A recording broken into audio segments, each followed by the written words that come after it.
നമസ്കാരം. വളരെ ചെറിയ പ്രായത്തിൽ 1ലോ 2ലോ പഠിക്കുന്ന കാലത്ത് കിട്ടിയ 3 പുസ്തകം. ഒന്ന് തെങ്ങാമ്പുഴയുള്ള രമണൻ, വയലാറിൻ്റെ ഐഷ, ആശാൻ്റെ ചണ്ടാല ഭിക്ഷു.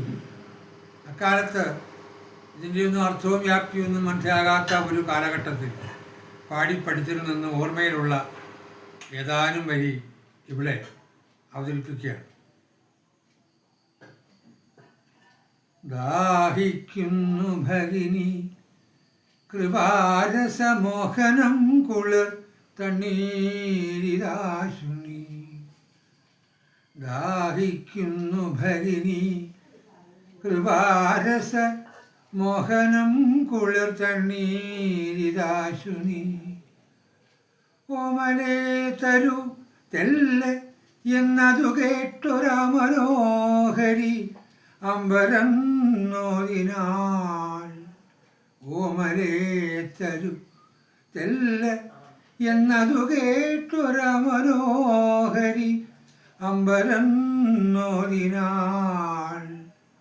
അല്ല അല്ലെന്തു കഥ ഇതു കഷ്ടമേ, അല്ലലാലങ്ങു ജാതി മറന്നിതു.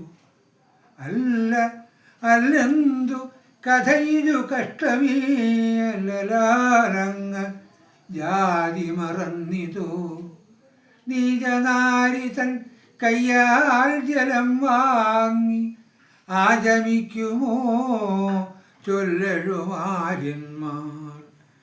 നീചനാരിതൻ കയ്യാൽ ജലം വാങ്ങി ആചമിക്കുമോ ചൊല്ലഴുമാര്യന്മാർ. കോപം മേലരുതേ ജലം തന്നാലും പാപമുണ്ടാം ഇവളൊരു ചണ്ടാലി. ഗ്രാമത്തിൻ പുറത്തങ്ങു വസിക്കുന്ന ചാമർനായകൻ തൻ്റെ കിടാത്തി ഞാൻ. ഗ്രാമത്തിൻ പുറത്തങ്ങ് വസിക്കുന്ന ചാമർനായകൻ തൻ്റെ കിടാത്തി ഞാൻ. ഓതിനാൻ ഭിക്ഷുവേറ്റം വിലക്ഷനായി ജാതി ചോദിക്കുന്നില്ല ഞാൻ സോദരീ.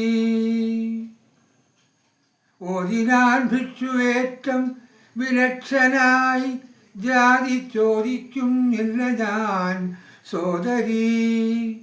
ചോദിക്കുന്നു നീർനാവു വരണ്ടോ, ഭീതി വേണ്ട തരികതനിക്കു നീ. ചോദിക്കുന്നു നീർനാവു വരണ്ടോ, ഭീതി വേണ്ട തരികതനിക്കു നീ.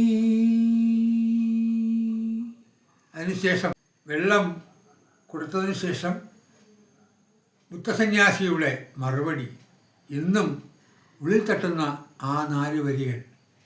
ആശാൻ്റെ അതിഗംഭീരമായ പദപ്രയോഗം അതിത്രയമാണ്. പുണ്യശാലിനി നീ പകർന്നീടും ഈ തണ്ണീർ തന്നെ ഓരോരോ തുള്ളിയും. പുണ്യശാലിനി നീ പകർന്നീടും ഈ തണ്ണീർ തന്നെ ഓരോരോ തുള്ളിയും. അന്തമറ്റ സുഹൃതഹാരങ്ങൾ എന്നന്തരാത്മാവിൽ അർപ്പിക്കുന്നുണ്ടാവാം. അന്തമറ്റ സുഹൃതഹാരങ്ങൾ എന്നന്തരാത്മാവിൽ അർപ്പിക്കുന്നുണ്ടാവാം. നന്ദി, നമസ്കാരം.